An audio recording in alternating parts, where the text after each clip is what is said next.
Guys, it is going down this weekend at UFC 292 as Sterling defends his belt against Suga Sean O'Malley. And my partners at DraftKings are offering an incredible deal for all new customers who sign up using my promo code Sonnen. New customers can bet just $5 on any of this weekend's fights and receive $150 in bonus bets instantly. You can even use your bonus bets on DraftKings same fight parlays for a shot at an even bigger payout. Combine multiple bets together from the same fight, including number of rounds and method of victory. Remember, DraftKings is the only place where you can bet same fight parlays. If sports betting is not yet available in your state, don't worry. You can still join in all the fun with DraftKings Daily Fantasy. So click on the link below and download the DraftKings Sportsbook app right now.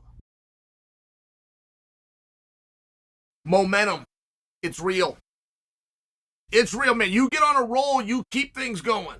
You got a team that likes each other, momentum is wildly helpful. You get a team that doesn't like each other, momentum creates pressure for whoever's got to go after. Now, I bring that to you because there's few teams I can think of that are tighter than the Serra-Longo boys.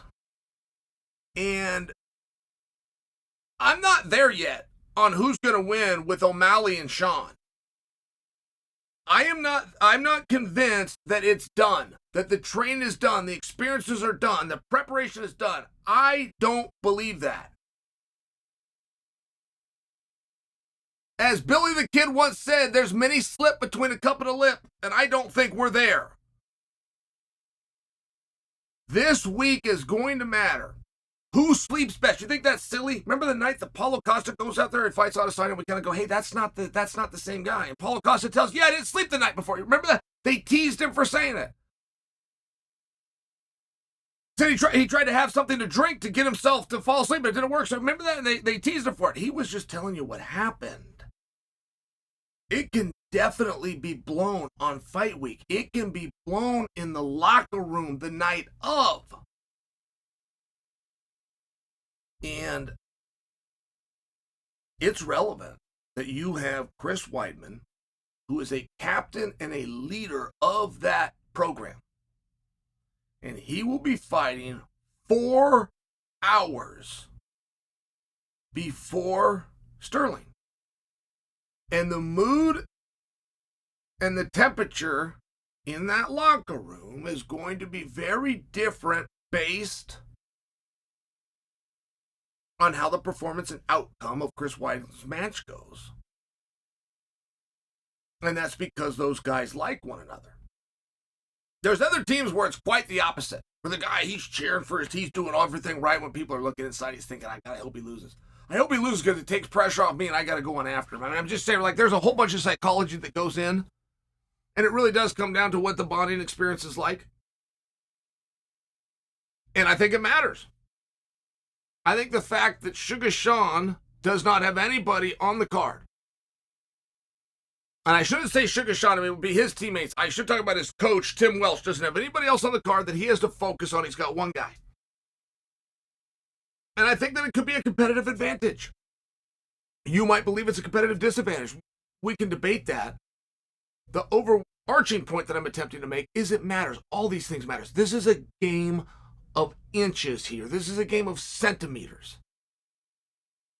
These guys are dead even money. Plus 120 to minus 110. That is even money. That's as close as you're going to find in the 2023 calendar year. Which means people really don't know. They can see it both ways. And it's kind of a classic matchup, at least in theory. Can Sterling get him down? Can Sean keep it on his feet? I mean, I know you've been hearing that since 1993, but I think that Coach Ray Longo and I think that Coach Tim Welsh would tell you that's largely what this is about. Sean has incredible reach. He's very hard to box in. He's very hard to take down. Sterling's great at closing distance, and if he gets you down, you're not going to find many examples of guys that got up. So it's a very compelling match. And then strategically with Sterling, we don't know what his thoughts are. Sterling will pick his moments.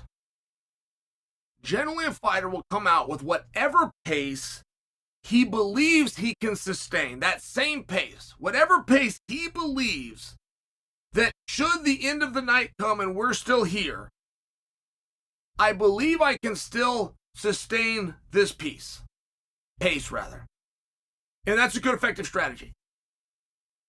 Combat's athlete biggest fear is not losing. His biggest fear is reaching exhaustion and not being able to finish the match. Now, a riskier theory, but the rewards, with bigger risk comes bigger rewards, is what Aljo does, where he will sprint. He will come at you with everything, and then he will find somewhere to back off.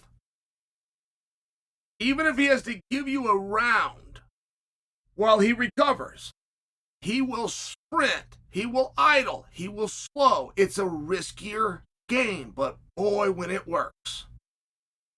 And I'm just sharing for you, Corey Sandhagen's as talented of the 35-pounders we've ever seen. Truly. You go get a calendar out of the history of 135, you'd find all sorts of days, weeks, months, and years where Sandhagen's champion of the world. And I only bring that to you when Sterling hit a sprint on him. The fight was over in 40 seconds. It wasn't Sandhagen's fault. Sandhagen came out with a strategy. Here's what we're going to do. Here's where we're going to move around. I've studied this guy. I know what his pace is. I know what I need to do. Sterling came out, put the foot to the floor. Had that fight been around 20 minutes later, that pace by Sterling wouldn't have been there, right? It's a very risky game. But if you get good at it and you understand when to sprint, when you have your different spots, when you measure your opponent, you see what pace he thinks you're going at, and then you double cross him. It's very effective. And so there's just things that we don't know about this match. There's things within this weight cut that are starting to be told, right? There is a story being told by Sterling right now about how difficult this weight cut is. And this isn't, by the way, to feather a nest to fall because he's going to miss weight. That's not what this is. He just made weight 3 months ago. I think Sean's last time making weight was closer to 9 months ago, 8 months. It's off the top of my head. So, I'm not convinced this is done. I won't be convinced the morning that they wake up that it's done. I'm not convinced that the Chris Weidman performance / outcome doesn't play a factor to a degree in the emotional state of the main event champion, which happens to be Aljamain Sterling. Guys, millimeters. Got ice going through his veins. I understand that. But we're playing a game of millimeters. They're dead even money according to the line.